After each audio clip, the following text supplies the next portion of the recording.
Hello everyone, ट्यूटिक्स में आप सभी का बहुत बहुत स्वागत है। आज हम हिस्ट्री सब्जेक्ट को स्टार्ट कर रहे हैं। क्लास 6 की एनसीईआरटी से हम शुरुआत करेंगे और इसको हम बहुत अच्छे से, बहुत ही सिंपल लैंग्वेज से पढ़ेंगे। आप सभी का बहुत बहुत स्वागत है। मेरा नाम आयुष है और आज हम जितने भी सारे चैप्टर्स इसमें दिए गए हैं वो सारे चैप्टर्स हम कवर करेंगे। ठीक है, आपको कोई भी प्रॉब्लम नहीं होगी। और सबसे ब्यूटीफुल बात यह है कि हम इसको सिर्फ क्लास 6 एनसीईआरटी के परस्पेक्टिव से नहीं पढ़ेंगे, साथ ही आगे जाके जो बच्चे एग्जाम देते हैं, जैसे एसएससी हो गया, स्टेट पीसीएस हो गया, आपका यूपीएससी हो गया, उसके पर्सपेक्टिव से भी, बाकी जो भी एग्जाम्स हैं जिसमें जीएस आती है उसके पर्सपेक्टिव से भी हम इस चीज़ को कवर करेंगे। ठीक है, तो आइए बिना टाइम वेस्ट किए स्टार्ट करते हैं हिस्ट्री सब्जेक्ट को, हिस्ट्री चैप्टर को। ठीक है, लोगों को ये बहुत बोरिंग लगता है सब्जेक्ट, बहुत ही ज़्यादा वेग लगता है, बट आप चिंता मत करिए, हम इसको इतना सिंपल तरीके से आपको पढ़ाएंगे कि आपको कोई भी प्रॉब्लम नहीं होगी। Chapter 1, what, where, how and when. देखो इसमें क्या हुआ है, ये एक लड़की है, इसका नाम क्या है, इसका नाम रशीदा है। इसको एक क्वेश्चन हुआ, ये बैठी हुई थी, इसने न्यूज़पेपर पढ़ा, आप लोग न्यूज़पेपर पढ़ते होंगे, इसने भी न्यूज़पेपर पढ़ा। उस न्यूज़पेपर की हेडलाइन में लिखा हुआ था कि बहुत साल पहले हमें ये चीज़ें मिली। ठीक है, 100 ईयर्स अगो। तो उसको ये क्वेश्चन आ गया। क्या क्वेश्चन आया कि यार इतने साल पहले कुछ हुआ, ये हमें पता कैसे चल सकता है। जैसे मान लो अगर कल कुछ हुआ है, जो मतलब आज से एक दिन पहले, उसको आप यस्टरडे बोलते हो। अगर यस्टरडे कुछ हुआ है तो आप रेडियो से जान सकते हो, या आप टेलीविज़न देख सकते हो, या न्यूज़पेपर से आप जान जाओगे, और आजकल तो मोबाइल फ़ोन्स हैं तो आपको सोशल मीडिया से भी पता लग जाएगा। लेकिन इतने हज़ार साल पहले अगर कोई चीज़ हुई है तो वो हमें कैसे पता चलेगी। ठीक है, तो वो हमें कैसे पता चलेगी कि उतने साल पहले लोग क्या खाते थे, कैसे कपड़े पहनते थे, वहाँ पे जो किसान उस समय रहते थे, फार्मर्स रहते थे, हंटर्स रहते थे, मर्चेंट्स रहते थे, जो बिज़नेस करते हैं, जो व्यापारी होते हैं, उन सब की लाइफ कैसी थी उस टाइम। तो ये सारी चीज़ें हमें कैसे पता चलेंगी, ये रशीदा का उस समय क्वेश्चन आया उसको। तो आइए उसी के बारे में पढ़ते हैं, और ये उसी चैप्टर के बारे में बता रहा है हमें, जो पुरानी चीज़ें हुई, जैसे आपका हड़प्पन सिविलाइजेशन था या प्री हिस्टोरिक पीरियड था, हिस्ट्री में आप पढ़ोगे तो उन सारी चीज़ों के बारे में बता रहा है। तो हम इसको आइए कवर करते हैं। ठीक है, तो पहला क्वेश्चन क्या है कि वेयर डिड पीपल लिव, लोग रहते कहाँ थे, लोग उस समय रहते कहाँ थे। तो लिखा है find the river Narmada on map 1 page number 2। ये आपका पेज नंबर 1, हम पेज नंबर 2 पे आते हैं। पेज नंबर 2 पे हमें क्या ढूंढने को बोला है, हमें ढूंढने को बोला है कि नर्मदा नदी कहाँ है। अब ये देखो, ये जो आपको ब्लू ब्लू दिख रहा है ना, ये सारी रिवर्स हैं, ये सारी रिवर्स। देखिए गंगा हो गया आपका, ये आपका इंडस नदी हो गया जिसे सिंधु नदी कहते हैं, ये आपका कृष्णा हो गया, कावेरी हो गया, सब नदीज हैं। ठीक है, ये ब्रह्मपुत्रा नदी है जो ऐसे जाती है। ठीक है, तो ये सारी नदी है। तो हमें क्या बोला था, हमें बोला था नर्मदा नदी ढूंढने को। तो ये देखो, ये आप इधर आओगे बीच वाले सेंट्रल इंडिया में, ये आपको दिख रहा है नर्मदा नदी। तो ये नर्मदा नदी है। अब ढूंढ लिया हमने नर्मदा नदी, लोकेशन पता चल गया ना आपको नर्मदा नदी का कहाँ है। भाई ये आपका इंडिया है, नर्मदा नदी यहाँ बीच में है, तो ये आपका नर्मदा नदी हमें मिल गई है। तो हमें ढूंढने को कहा, तो उसके आगे क्या है आइए देखते हैं क्या बताता है। कह रहा है फाइंड द रिवर नर्मदा, हमने ढूंढ लिया। People have lived along the banks of this river for several 100 years ago. मतलब बहुत सालों पहले, 100,000 साल पहले लोग जो हैं इस नदी के आसपास रहते थे। ठीक है, ऑन द बैंक्स मतलब इस नदी के आसपास। अब नदी के अंदर थोड़ी कोई रहेगा, नदी के आसपास ही रहेगा। आप किसी शहर में रह रहे हो, जैसे मैं लखनऊ में रह रहा हूँ, तो हमारे यहाँ पे गोमती नदी जाती है। कानपुर है तो वहाँ से सॉरी हाँ, लखनऊ से गोमती नदी जाती है। कानपुर है तो कानपुर से गंगा नदी जाती है। तो वैसे ही जो सेटलमेंट्स होते हैं वो नदी के आसपास ही होते हैं, उसी नदी से पानी आता है और हमारे घरों तक पहुंचता है। तो इसीलिए नर्मदा नदी के पास लोग बहुत सालों पहले रहते थे। Some of the earliest people who had lived there were skill gatherers. कहा जाता है, देखो गैदर मतलब पता क्या होता है, किसी चीज़ को प्राप्त करना, पकड़ना। ठीक है, एक्सेप्ट करने से कहते हैं गैदर करना। ठीक है, जैसे ये पेड़ है, ठीक है, ये आपका पेड़ है और मैं बोलूँ इस पेड़ पे कुछ फल लगे, इसको गैदर करो, तो आप पेड़ पे चढ़ोगे और इन फलों को ले लोगे, उसे कहता है गैदर करना। ठीक है, तो इसमें क्या बोल रहा है कि अर्लीस्ट जो पीपल थे जो यहाँ रहते थे, कहाँ पे, नर्मदा नदी के आसपास, ये स्किल गैदरर थे। ठीक है, मतलब people who gather their food, ये अपना खाना, क्योंकि भाई उस समय तो इतना ज़्यादा डेवलपमेंट नहीं था, पहले के टाइम पे तो इतना कोई डेवलपमेंट नहीं था। आज आपको गैस मिल रहा है, इलेक्ट्रिक स्टोव मिल रहा है, आज बहुत सारी चीज़ें हैं, तो उस समय तो नहीं था। तो उस समय तो पेड़ थे, जो नेचुरल चीज़ें थी, वहीं से हम खाना ले सकते थे। तो पहले ज़माने के लोग क्या थे, स्किल गैदरर्स थे। They knew about the vast wealth of plants in the surroundings forest and collected roots, fruits and other forest produce for their food. मतलब जैसे पेड़ है, कोई प्लांट है, उस प्लांट से कुछ अच्छी चीज़ें जो खा सकते हैं हम, तो उन सबको करते थे। They also hunted animals. अब देखो भैया, अब आप एक पेड़ है, अगर इस पेड़ में बहुत सारे फल लगे हैं और आपने तोड़ लिए, तो मान लीजिए कुछ टाइम बाद तो ये खाली हो जाएगा और इसमें नया फल बनने में टाइम लगेगा, तो तब तक आप भूखे तो रहोगे नहीं। तो आपके पास बहुत सारी चीज़ें होती हैं ना, तो साथ ही साथ वो क्या करते थे, एनिमल्स को भी मारते थे उस समय। ठीक है, क्योंकि उस समय बहुत सारी चीज़ें अवेलेबल नहीं थी, तो ये एनिमल्स को भी मार के खाते थे। ठीक है, अब देखो हमारा हो गया, इसने क्या बताया था हमें कि नर्मदा नदी ढूंढो, हमने ढूंढ लिया, सेंट्रल इंडिया में थी नर्मदा नदी, बीच में मिली, कहा इसके बैंक्स के अकॉर्डिंग लोग जो थे वो स्किल गैदरर्स थे, यानी को हम फूड गैदरर्स कहते हैं, ये पेड़ से फल भी लेते थे और एनिमल्स को भी हंट करते थे। आई होप आपको क्लियर हो गया होगा। इसमें नेक्स्ट पेज पे आ जाइए। इसमें क्या दिया है, now find the Sulaiman and the Kirthar hills to the north west. ठीक है, अब बोला है नॉर्थ वेस्ट। देखो सबसे पहले डायरेक्शन पकड़ो, आप लोग 6th क्लास में हो तो आप लोग को डायरेक्शन पता होना चाहिए। देखो मैं आपको ऐसे बताता हूँ, ये है, ये होता है हमारा नॉर्थ, ये होता है साउथ, ये होता है ईस्ट और ये होता है वेस्ट। ठीक है, आप लोग को अरुणाचल प्रदेश के बारे में पता होगा या नॉर्थ ईस्ट स्टेट्स के बारे में पता होगा, तो वो कहाँ है, ईस्ट में है। तो ऐसे याद रखो, नॉर्थ ईस्ट यानी ईस्ट एकदम इस साइड होता है। ठीक है, वेस्ट अपोजिट होगा, नॉर्थ ऊपर होता है, साउथ नीचे होता है। अब ये जो डायरेक्शन है ना, ये जो डायरेक्शन है इसको कहेंगे, ये एन और डब्ल्यू के बीच में, तो इसे कहते हैं नॉर्थ वेस्ट। ठीक है, ये जो डायरेक्शन है ये एन और ई के बीच में, तो इसको कहते हैं नॉर्थ ईस्ट। ये जो डायरेक्शन है ये साउथ और ईस्ट के बीच में, तो इसे कहते हैं साउथ ईस्ट। और ये जो डायरेक्शन है ये आपका वेस्ट और साउथ के बीच, उसको कहते हैं साउथ वेस्ट डायरेक्शन। समझ गए, ये चारों डायरेक्शन तो सबको पता होती हैं, बट ये भी डायरेक्शन आप लोग को पता होनी चाहिए। ठीक है, पहले ये बना लेना, उसके बाद इधर जाएगा तो हो गया नॉर्थ ईस्ट। ठीक है, एन और ई के बीच में इधर जाएगा तो ये साउथ ईस्ट हो गया, इधर गया एस और डब्ल्यू के बीच में साउथ वेस्ट हो गया, और इधर गया तो आपका नॉर्थ वेस्ट हो गया। तो ये चारों डायरेक्शन है। अब इसमें क्या बोला है हमें, देखते हैं। इसमें बोला है now find the Sulaiman and the Kirthar hills to the north west. अब मैंने आपको बताया, देखो नॉर्थ वेस्ट बोल रहा है, एन डब्ल्यू यहाँ, ये सॉरी ये नॉर्थ, सॉरी एक मिनट, ये नॉर्थ हो गया, ये आपका साउथ हो गया, ये आपका ईस्ट हो गया और ये आपका वेस्ट हो गया। हमें क्या बोला है ढूंढने के लिए, हमें नॉर्थ वेस्ट बोला है, तो एन डब्ल्यू नॉर्थ वेस्ट मतलब इस साइड कहीं होगा। अगर ये इंडिया है तो इस साइड कहीं बोल रहा है हमें। ठीक है, क्लियर हो गई चीज़ें। अब देखो क्या बोला है मैप में ही, now find the Sulaiman and the Kirthar hills to the north west. कह रहे हैं नॉर्थ वेस्ट में ढूंढो, तो भैया नॉर्थ वेस्ट तो इधर साइड होगा। हाँ मिल गया, मिला आप लोग को, मिल गया। ये है सुलेमान और ये कृतार, ये हिल्स हैं। हिल्स मतलब समझते हो क्या, ये नदी नहीं है, क्योंकि देखो इसके सामने ब्लू ब्लू तो नहीं है, ब्लू हमें यहाँ दिखा, ब्लू ये दिख रहा है हमें। ठीक है, ब्लू हमें नर्मदा भी दिखी, ये भी ब्लू है, गंगा भी ब्लू है, लेकिन ये तो ब्लू नहीं है, तो ये क्या रिवर नहीं है, नहीं ये रिवर नहीं है। क्या बोला है, Suleman and the Kirthar hills, मतलब माउंटेन की बात हो रही है, पहाड़ की बात हो रही है सर, पहाड़ की बात हो रही है। तो सुलेमान कृतार हिल्स यहाँ है, मतलब ये पहाड़ है। ठीक है, यहाँ पे पहाड़ है, कभी जाना पाकिस्तान कुछ टाइम बाद हमारा हो जाएगा तो यहाँ पे चले जाना और यहाँ पे आपको पहाड़ दिखेगा, सुलेमान द कृतार हिल्स। अब ये पाकिस्तान में है। ठीक है, तो अब यहाँ पे क्या हुआ था कुछ साल पहले, तो देखिए क्या है, some of the areas where women and men first began to grow crop such as wheat and barley about 8,000 years ago. देखो यार, आज आप पढ़ाई कर रहे हो, ठीक है, आज आप क्या कर रहे हो, आज आप स्टडी कर रहे हो, तो इस चीज़ की शुरुआत कहीं से हुई होगी। आप अभी 6th क्लास में, तो आप बोलोगे 7 साल पहले या 8 साल पहले मैंने पढ़ाई की शुरुआत करी थी, मैं नर्सरी में या मॉन्टेसरी में या केजी में एडमिशन लिया था। ठीक है, तो कहीं ना कहीं किसी चीज़ की शुरुआत होती है, तब वो आगे बढ़ती है ना। अब एकदम से कोई बच्चा बॉर्न हुआ और 2-3 साल घर पे रहा, एकदम से वो 12th क्लास में थोड़ी आ जाएगा, कहीं ना कहीं उसे पढ़ाई को स्टार्ट करना पड़ेगा। वो धीरे धीरे धीरे धीरे आगे बढ़ता है ना, धीरे धीरे धीरे धीरे आगे बढ़ता है। जैसे आपकी भी जो अभी हाइट है वो एकदम से थोड़ी होगी, पहले आप बहुत छोटे थे, फिर धीरे धीरे धीरे धीरे करके आप बड़े हो गए।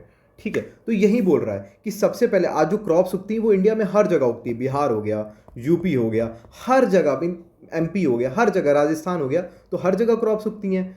ठीक है, इसमें कोई नई बात नहीं है। लेकिन ये क्या बोल रहा था, areas where women and man first began to grow crops, मतलब मैंने बोला किसी चीज़ की शुरुआत तो कहीं से होती होगी, तो सबसे पहले क्रॉप्स कहाँ उगाई जाती थी, सुलेमान और कृतार हिल्स के पास। बहुत इंपॉर्टेंट फैक्ट है, आगे वाले जो एग्जाम्स आते हैं उसमें ये क्वेश्चन पूछा जाता है और बच्चे इसे नहीं कर पाते हैं, बच्चे बल्कि बुक्स के चक्कर में पढ़ते हैं और ये इंपॉर्टेंट फैक्ट्स जो एनसीईआरटी में दिया उसको इग्नोर करते हैं। ठीक है, देखो आप कोई भी एग्जाम देते हो ना, जो भी आप कॉम्पिटिटिव एग्जाम दे रहे हो, ठीक है, क्लास 6 का एग्जाम दे रहे हो या कोई भी आगे कॉम्पिटिटिव एग्जाम दे रहे हो, तो कॉम्पिटिटिव एग्जाम कौन कराता है, गवर्नमेंट कराती है। ठीक है, यानी हमारी सरकार कराती है, ये आप लोग को पता है, इसमें कोई बताने की जरूरत नहीं, हमारी सरकार कराती है कॉम्पिटिटिव एग्जाम्स। तो देखो क्या होता है, जब गवर्नमेंट को एग्जाम कराएगी ना तो वो ज़्यादा प्राइवेट बुक को फोकस नहीं करेगी। ऐसा नहीं है कि नहीं करेगी, थोड़ा बहुत हो सकता है करेगी, बट वो जनरल नॉलेज होती है। लेकिन ज़्यादातर गवर्नमेंट जो होती है ना, वो गवर्नमेंट रिसोर्सेज पे फोकस करती है। इसीलिए जो लोग यूपीएससी की तैयारी कर रहे हैं वो देखेंगे कि जो पीआईबी की वेबसाइट होती है गवर्नमेंट की, उसमें से आता है। ठीक है, जो इंपॉर्टेंट न्यूज़पेपर्स होते हैं उसमें से आता है, और एनसीईआरटीज़ हमेशा आती हैं। ठीक है, एनसीईआरटीज़ आपका हमेशा आता है, क्यों, क्योंकि ये गवर्नमेंट बुक है। तो गवर्नमेंट एग्जाम हमेशा गवर्नमेंट चीज़ को प्रेफर करेगा, किसी प्राइवेट चीज़ों को नहीं फोकस करेगा। लोग क्या करते हैं, कोचिंग की मैगजीन पढ़ने में लग जाते हैं, आते उसमें से 2 क्वेश्चन है, 1 क्वेश्चन है, कभी कभी एक भी क्वेश्चन नहीं आता है, तो वो सब प्राइवेट चीज़ें हैं, उन पे गवर्नमेंट फोकस नहीं करेगी। गवर्नमेंट यही करेगी कि जो भी 6 से 12 तक एनसीईआरटी उसको आप अच्छे से पढ़िए और देखिए आपका पेपर कैसे नहीं निकलता है, क्योंकि ये जो बेस है, बेसिक चीज़ें आपका यही एनसीईआरटीज बनाती हैं। तो सुलेमान और कृतार हिल्स आपको पता चल गया कहाँ पर है, नॉर्थ वेस्ट में। और सबसे पहले यहाँ पे क्रॉप्स उगाए गए थे। और क्रॉप्स भी कौन से, क्वेश्चन पूछ लेगा आप लोग के टेस्ट में, वीट और बार्ली। इसको ऐसे याद रखो, WBC होता है वाइट ब्लड सेल्स, इसको ऐसे याद रखो, WBC, W से वीट, B से बार्ली, C से क्रॉप्स। तो कौन सी क्रॉप्स उगाई जाती थी, WBC, ठीक है, WBC, ठीक है, वीट और बार्ली। और कहाँ गए उगाई जाती थी, सुलेमान एंड किरथार हिल्स, ठीक है। अब देखो, people also begin rearing animals like sheep, goat and cattle and lived in villages. अब भैया आप गांव में, कभी आप लोग का गांव होगा या आप लोग गांव में रहते होगे तो देखोगे वहाँ पे गाय वाय होती हैं, ठीक है, कुछ बकरियां भी घूमती रहती हैं, वहाँ से दूध निकाला जाता है। तो लोग जहाँ रहने लगते हैं ना, अपने आसपास जानवर भी रखते हैं, क्योंकि जानवरों से हमें बहुत चीज़ें मिलती हैं। शीप से हमें वूल मिलता है, ठीक है, जो ठंडी में आप लोगों की स्वेटर बनाती होंगी मम्मी या दादियाँ, तो वो सब कहाँ से मिलता है, तो वहीं से मिलता है। तो लोगों ने एनिमल को रेयर करना भी यहीं से लोकेशन से स्टार्ट किया था। जैसे शीप हो गया, गोट हो गया, कैटल हो गया, उस समय यही तीन इंपॉर्टेंट थी। और गांव में लोग रहते थे, विलेजेस में, ठीक है। अब हमें क्या बोला है, locate the Garo hills to the north east and Vindhyas in the central India, ठीक है। दो चीज़ इसमें बोला है, पहले बोला है गारो हिल्स देखो नॉर्थ ईस्ट में, तो मैंने बताया ये नॉर्थ है, ये आपका ईस्ट है, ये आपका साउथ है और ये आपका वेस्ट है। कहाँ बोला है, नॉर्थ ईस्ट, मतलब एन और ई के बीच में। नॉर्थ ईस्ट में क्या होता है, एन ई, मतलब यहाँ पे कहीं पे देखो, मतलब अगर ये इंडिया का मैप है तो आपको इधर साइड कहीं देखना है, देख लेंगे। और क्या देखना है, Vindhyas in the central India. Central India कहाँ, जहाँ से अभी नर्मदा नदी देखी थी वो कहाँ थी, वो सेंट्रल इंडिया थी, समझ गए। अब देखो, क्या ये रिवर है, नहीं, पहले आपको बता दिया गया Garo hills to the north east and Vindhyas in the India, मतलब ये दोनों क्या हैं, ये दोनों माउंटेन हैं, ठीक है। पहले देख लेते हैं, देखो ये है आपका गारो हिल्स, ठीक है। और विंध्यास कहाँ पर है, ये आपका विंध्यास है। ये देखिए नीचे नर्मदा नदी जा रही है, देखिए नर्मदा लिखा हुआ है, इसके ऊपर क्या आपका, ये देखिए विंध्यास, ठीक है, विंध्यास माउंटेन है। आप लोग को पता होगा ये चीज़ें। These were some of the other areas, ये और भी एरियाज थे जहाँ पे वेयर एग्रीकल्चर डेवलप, ठीक है। तो पहले हमने देखा एग्रीकल्चर, सुलेमान एंड किरथार हिल्स क्या था, WBC, कौन सी क्रॉप्स थी, वीट और बार्ली। अब यहाँ पे भी एग्रीकल्चर डेवलप हुआ, कहाँ पे, आपका गारो हिल्स जो नॉर्थ ईस्ट में था, और विंध्यास जो सेंट्रल इंडिया में था। मैंने आपको मैप में दिखा दिया है, ठीक है, ये मैप है, ये आपका विंध्यास है और ये आपका गारो हिल्स है। The places where rice was first grown are to the north of Vindhyas. Very important fact, exam में पूछ लिया जाएगा। सबसे पहले राइस कहाँ उगाई जाती थी, आप मार दोगे सुलेमान एंड किरथार हिल्स, नहीं भैया, यहाँ तो WBC, वीट और बार्ली उगाई जाती थी। राइस सबसे पहले कहाँ उगाई जाती थी, तो बोला नॉर्थ ऑफ द विंध्यास, मतलब समझ गए, विंध्यास है इसके ऊपर, इधर साइड कहीं, ये आपका यूपी साइड एरिया है, इधर साइड कहीं राइस उगाई जाती थी, समझ गए। आई होप क्लियर हो गया होगा। अब देखो क्या बोल रहा है, अब बोल रहा है trace the river Indus and it tributaries, ठीक है, इंडस और इसकी ट्रिब्यूटरीज देखो।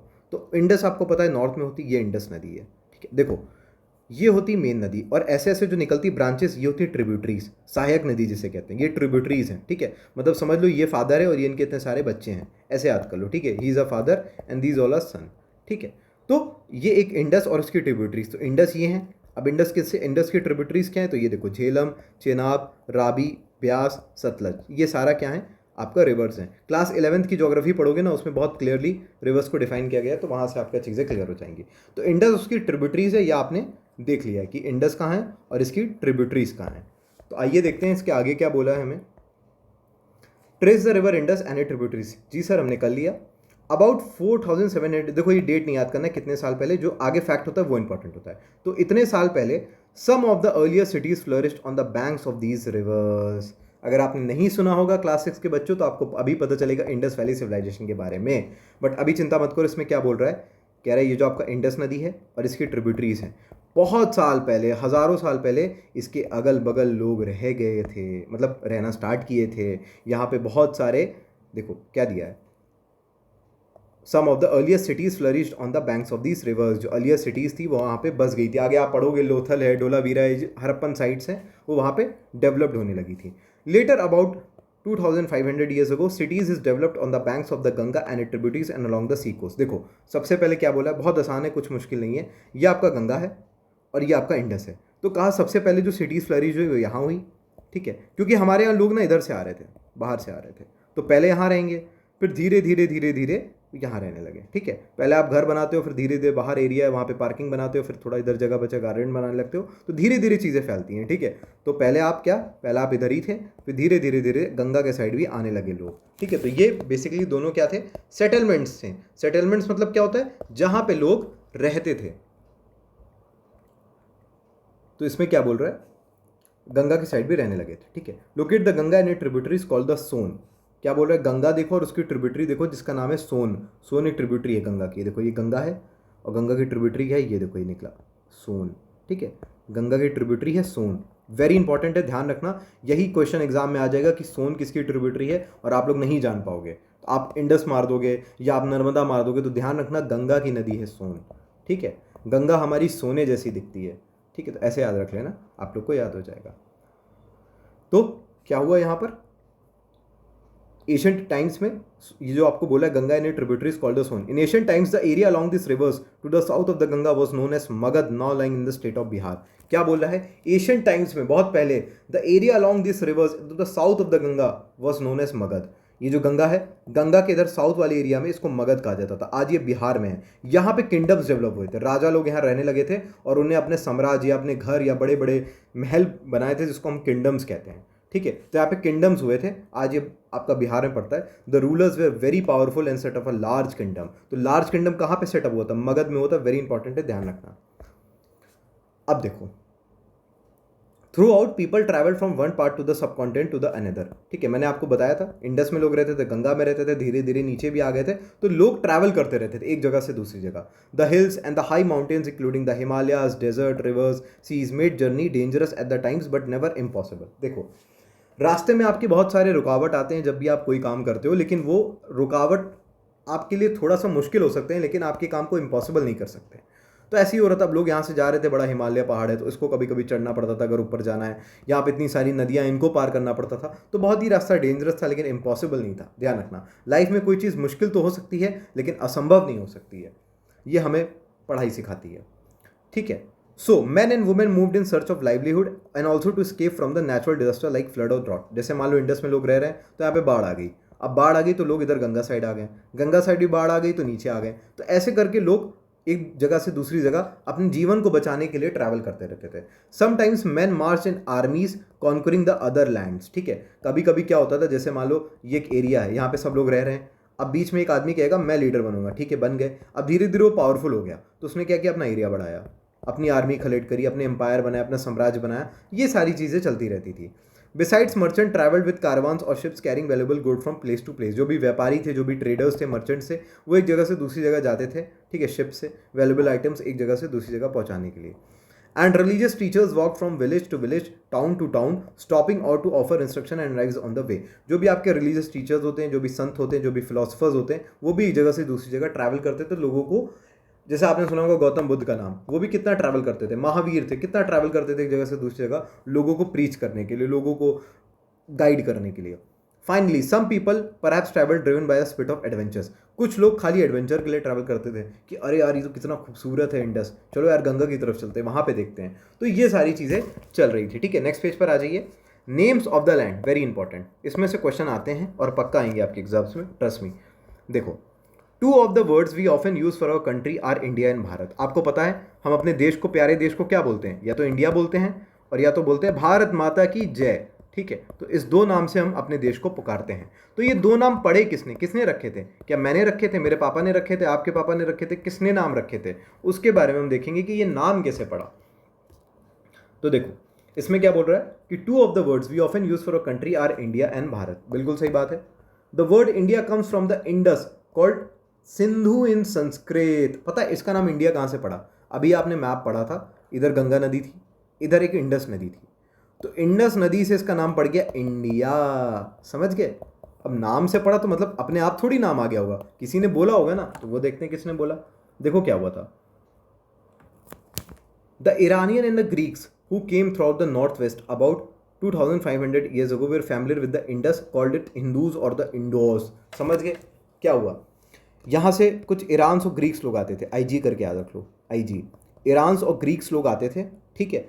और जब यहाँ पे आते थे तो ये सिंधु नदी पड़ी थी, इसको इंडस भी कहते थे या इसको सिंधु भी कहते थे। तो ये लोग ना इंडस नहीं बोल पाते थे, ये लोग इंडस बोल ही नहीं पाते थे, ये लोग की थोड़ा सा एक वो होता है ना, वोकैबलरी में प्रॉब्लम थी, या कह सकते हो थोड़ा सा वर्ड्स में प्रॉब्लम होती है। जैसे हमारी इंग्लिश और अमेरिका वालों की इंग्लिश में थोड़ा सा एक अंतर होता है, वो लोग ऐसे बोलते हैं या we can talk to you, ऐसे, तो वैसा टाइप का होता है ना, थोड़ा सा एक्सेंट जो होता है वो अलग होता है। तो जो भी यहाँ से ईरानियन और ग्रीक्स लोग आए, आईजी ईरानियन और ग्रीक्स लोग आए, वो इंडस नहीं बोलते थे, इससे कहते थे इंडोस। इंडोस क्या बोलते थे? इंडोस इंडोस। इसी से इंडोस इंडोस बोल के नाम हो गया इंडिया। ठीक है। और सिंधु नदी भी कहते थे ना इसको, इंडस की जगह इसको सिंधु भी कहते थे। तो सिंधु की जगह वो सिंधु भी नहीं बोल पाते थे, कहते थे हिंदूज हिंदूज हिंदूज। तो यहाँ के लोगों को हमने क्या बोलने लगा? हिंदू बोलने लगा। समझ गए? तो ये सारे नाम जो है ना ईरानियन और ग्रीक्स के दिए हुए हैं। ठीक है, हमने नहीं रखे थे। उस समय जो ईरानियन और ग्रीक्स आए थे वो इसको क्या कहते थे? इंडोस कहने लगे, उससे नाम पड़ गया इंडिया, और फिर हिंदोस से हिंदूस आ गया। ठीक है। The land to the east of the river called as India. ठीक है, जो नदी है इंडस, इसके जो ईस्ट मतलब इस तरफ ये नदी है, नदी का ये ईस्ट होगा, ये वेस्ट होगा, ये नॉर्थ होगा, ये साउथ होगा नीचे वाला, तो ये ईस्ट की तरफ इसको क्या कहने लगे? हम इंडिया कहने लगे। The name Bharat was use for a group of people who lived. अब हमें पता चल गया दो नाम है, इंडिया और भारत। इंडिया का तुम्हें पता चल गया, अब भारत कैसे आया? तो देखो क्या लिखा है। The name Bharat was use for a group of people who lived in the north west and who are mentioned in the Rigveda. Very important line.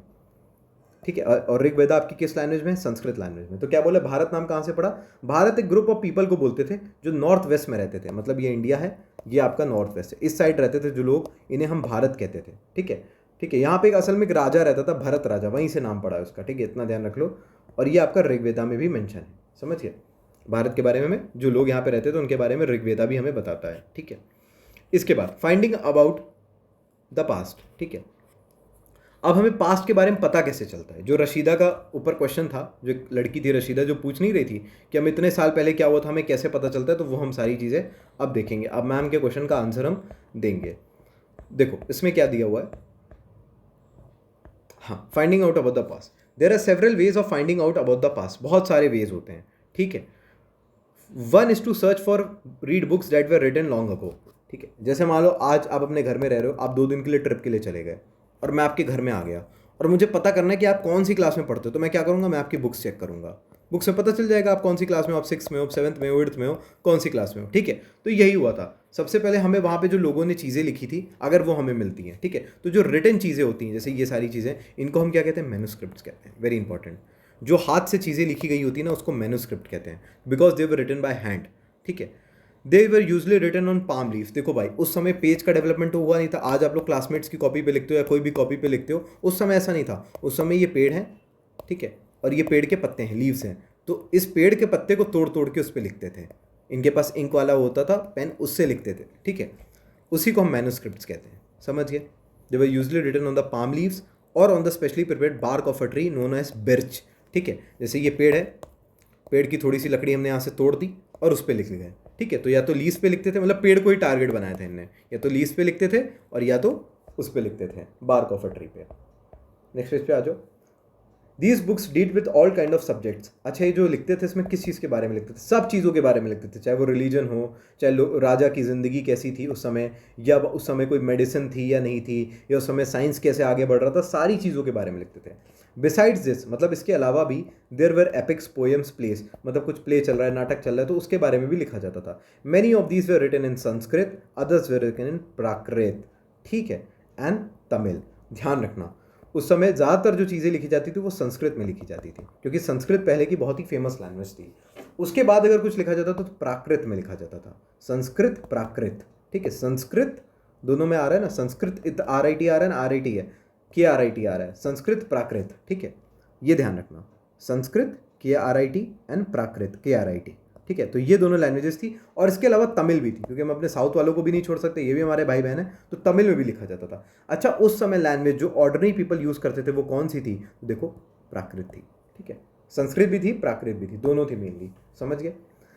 We can also study inscriptions. ठीक है, they were written on the hard surfaces such as stone on metal. देखो, very important है, यहाँ से question पूछ लेगा। एक होता है मैन्युस्क्रिप्ट, एक होता है इंस्क्रिप्शन। दोनों लिखे जाते थे, ठीक है, लेकिन मैन्युस्क्रिप्ट के बारे में आपको बताया, ये हैंड से लिखा जाता था। ठीक है, और ये किस पे लिखा जाता था? या तो लीफ पे, या तो पेड़ की बार्च पर। ठीक है, उस पे लिखा जाता है, ट्री की बार्च पर। ये ट्री है, इसकी लकड़ी तोड़ के वुडन पे लिखा जाता था। इंस्क्रिप्शंस क्या होते थे? इंस्क्रिप्शन भी लिखे जाएंगे, हाथी से लिखे जाएंगे। उस समय कोई मशीन तो होती नहीं थी, कोई प्रिंटर तो होता नहीं था।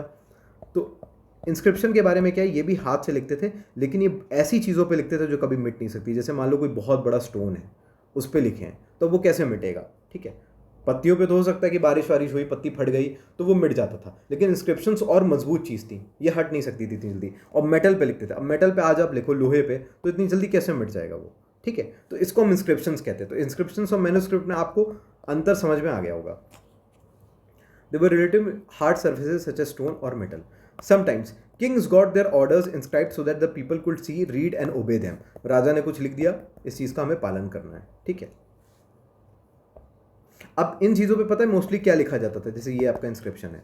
Kings often kept record of victories in battle. राजा ने कोई लड़ाई जीती, बैटल लड़ा, उसमें लड़ाई वो जीत गया, तो अपने बारे में लिखता था कि देखो मैंने जीत गया, मैं इसको हरा गया, कि लोग मेरे बारे में पढ़ें, ठीक है। There were many other things that were made and used in the past, those objects are called as archaeologist. देखो इसमें क्या बोल रहा है कि बहुत सारी उस समय चीज़ें थी जो यूज़ करी जाती थी पास में, जैसे मान लो बर्तन हो गया, ग्लास हो गया, कुछ भी चीज़ें थी। अब इनको जो स्टडी करता है, जो ढूंढता है, उसे क्या कहते हैं? उसे कहते हैं आर्कियोलॉजिस्ट। वेरी इंपॉर्टेंट, ध्यान रखना।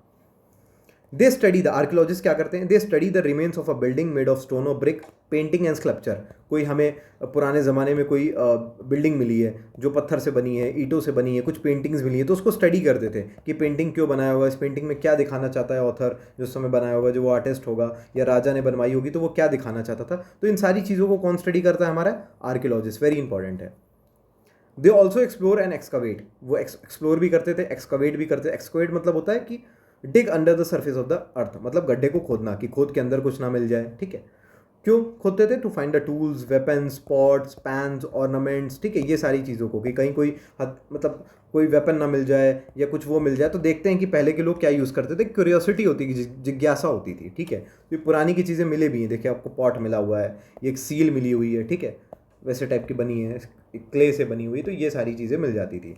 Archaeologist also look for bones of animals, birds and fishes. देखो भाई, आज कोई इंसान अगर मर जाता है तो उसकी हड्डियाँ तो रह ही जाती हैं। हड्डी एक ऐसी चीज़ होती है ना जो बहुत जल्दी गलती नहीं है। आपका जो बॉडी है ना, ऊपर का मांस तो गल जाता है, लेकिन हड्डी जो होती है उतनी जल्दी नहीं गलती है। तो आर्कियोलॉजिस्ट बोन्स के लिए भी देखते हैं। किसकी बोन्स? एनिमल्स की। हमें पता चल जाएगा उस समय कौन कौन से एनिमल्स थे। बर्ड्स की देखते हैं, फिश की देखते हैं, तो ये सारी चीज़ें देखते थे, ठीक है। लोग क्या खाते थे उस समय, ठीक है। तो ये सारा चीज़ें उनके अंदर क्यूरियोसिटी थी जानने को, ठीक है। अब इसके बाद क्या है? अच्छा, एक आपको बीसी और एडी के बारे में अगर डिफरेंस पता, बहुत लोग को पता होगा, नहीं पता है तो मैं आपको बता देता हूँ। देखो क्या है, एक आपको पता है क्रिश्चियन रिलीजन है, ठीक है, एक आपका क्रिश्चियनिटी एक रिलीजन है। इसमें आपके जीसस जी थे, जिनका हम 25 दिसंबर को सेलिब्रेट करते हैं एज अ क्रिसमस डे। तो देखो क्या हुआ, ये जिस दिन ये पैदा हुए थे, यानी ये जिस दिन बॉर्न हुए थे, उसको हम ज़ीरो मानते हैं, ठीक है। कैलेंडर में उस डेट को हम ज़ीरो मानते हैं, ठीक है। इसके आगे, जैसे ये जीसस जी इस दिन बॉर्न हुए थे, इसके आगे जो भी टाइम पीरियड चलता है वो एडी चलता है, और इनके पहले जो टाइम पीरियड चलेगा वो बीसी चलेगा, यानी बिफोर क्राइस्ट। समझ गए? इनके आगे जो चलेगा वो एडी चलेगा। मतलब आज हम 2025 में हैं, तो ये 2025 बीसी होगा या एडी होगा? एडी होगा, क्योंकि जीसस तो बॉर्न हो गए हैं, हमको पता है जीसस बॉर्न हुए हैं, और उनके आगे टाइम पीरियड चल रहा है, और इसके पहले जो चलता है वो बीसी चलता है। बीसी हमेशा उल्टा होता है। जैसे यहाँ पे 1 है, हम इसको ऐसे लिखते हैं, यहाँ पे 1 है, यहाँ पे 2 है, यहाँ पे 3 है, यहाँ पे 4 है। समझ गए? ऐसे है। और यहाँ पे क्या होता है? यहाँ पे 1, यहाँ पे 2, यहाँ पे 3, यहाँ पे 4। तो यहाँ पे क्या होता है, देखो मैं आपको एक बहुत इंपॉर्टेंट चीज़ बता देता हूँ, बहुत लोगों को क्लियर नहीं होती है।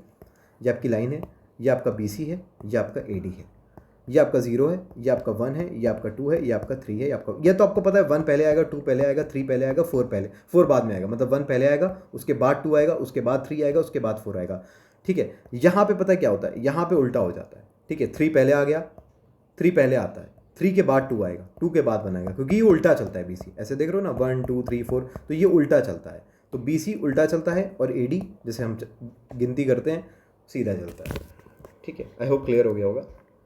वही सारी चीज़ दी गई हैं बीसी के बारे में, इसको आप रीड कर लेना। इसकी जो हम चैप्टर की पीडीएफ है ना, वो हमारे टेलीग्राम चैनल पे आपको मिल जाएगी। ट्यूटिक्स नाम का हमारा टेलीग्राम चैनल है, हम इस वीडियो के डिस्क्रिप्शन में उसका लिंक भी डाल देंगे, वहाँ पे चले जाना, और ट्रस्ट मी, इस पीडीएफ को अच्छे से पढ़ लेना, ठीक है। आप इस पीडीएफ को अच्छे से पढ़ लेना, आपकी सारी चीज़ें क्लियर हो जाएंगी, ठीक है।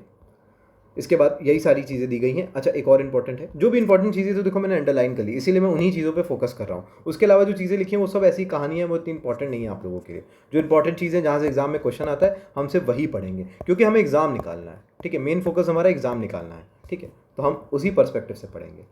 अब देखो यहाँ पे एक चीज़ अंडरलाइन करी गई है, देखो उसमें क्या बोल रहा है। कह रहा है one of the most famous stories of decipherment for Egypt, ठीक है। इजिप्ट से एक कहानी है। इजिप्ट कहाँ है? आपका अफ्रीका में है, नॉर्थ अफ्रीका में।